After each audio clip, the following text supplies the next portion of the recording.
Welcome back to another technical deep dive here in the debug zone.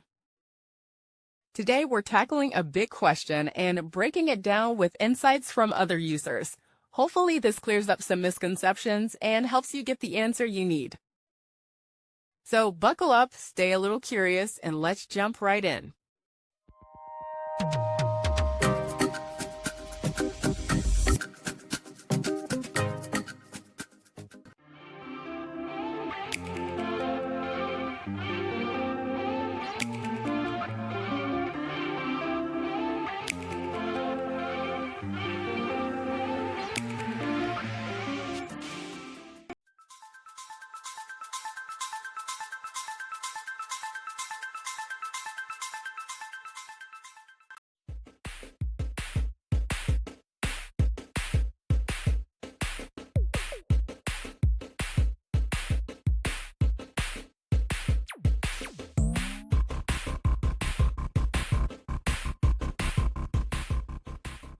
And that's a wrap.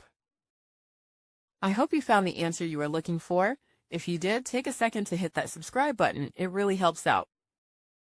And let me know in the comments which solution worked best for you. See you next time in the debug zone.